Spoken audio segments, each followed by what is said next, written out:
బీసీలకు 13 జెడ్పీలట, ఎస్సీలకు 6, ఎస్టీలకు 4, అన్రిజర్వ్డ్ 8. అంటే జనరల్ కోటా 8, ఎస్సీలకు 6, ఎస్టీలకు 4 అట. బీసీలకు 13 జెడ్పీలు, మొత్తం 32 జెడ్పీలు కదా, 32 జెడ్పీస్ ఉన్నాయి, 31 ఉన్నాయి, 31 జెడ్పీస్ ఉన్నాయి.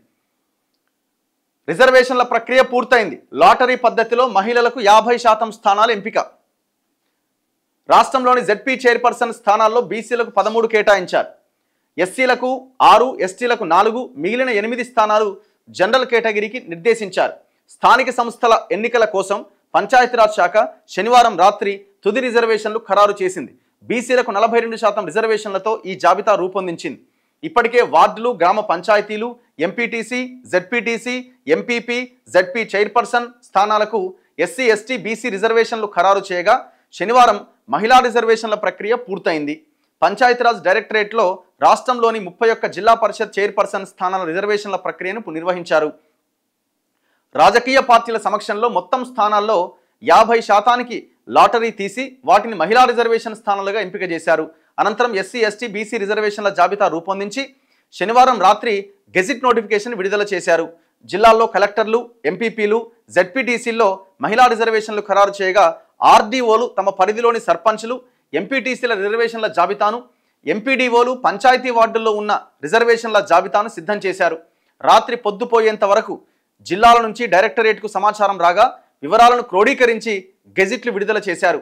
ఆదివారం ఉదయం రాష్ట్ర ఎన్నికల సంఘానికి సమర్పించబోతున్నారు. ఎవరెవరికి ఎట్లా కేటాయించారు?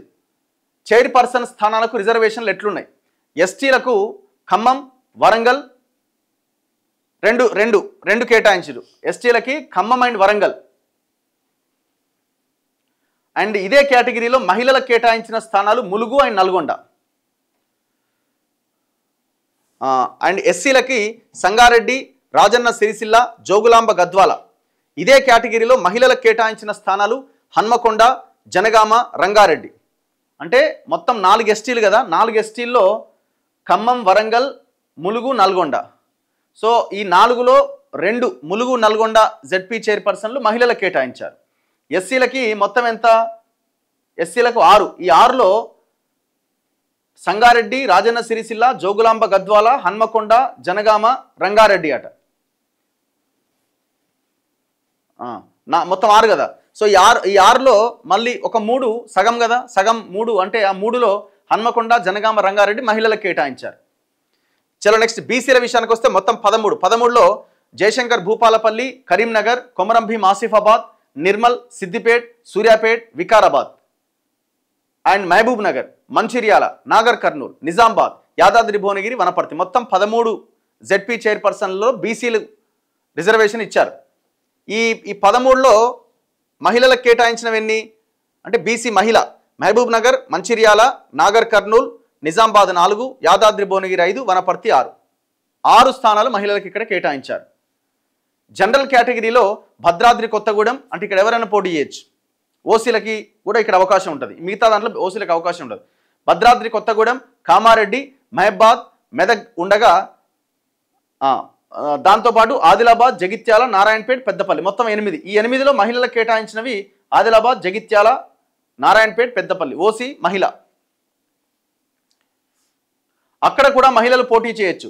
ఎస్సీ, ఎస్టీ, బీసీ జనరల్ కేటగిరీల్లో తమకు కేటాయించిన స్థానాల్లోనే కాకుండా మహిళలు ఇతర స్థానాల్లో కూడా పోటీ చేయవచ్చని ప్రభుత్వం ఆ గెజిట్లో పేర్కొన్నది. అంటే ఇప్పుడు బీసీ 13 ఉన్నాయి, 13లో 6 మహిళలకు ఇచ్చారు.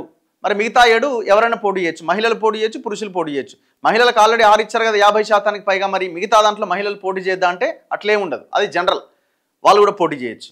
ఇక్కడ ఓసీలకి అంటే జనరల్ కేటగిరీలో ఉన్నటువంటి మిగతా ఏవైతే 8 ఉన్నాయో ఈ అన్రిజర్వ్డ్, దీంట్లో కూడా ఎవరైనా పోటీ చేయొచ్చు. ఓన్లీ అక్కడ ఓసీలే పోటీ చేయాలని ఏముండదు, జనరల్ అంటే జనరల్. సో ఇది ఈ జెడ్పీ చైర్మన్లకు సంబంధించి కేటాయింపులు.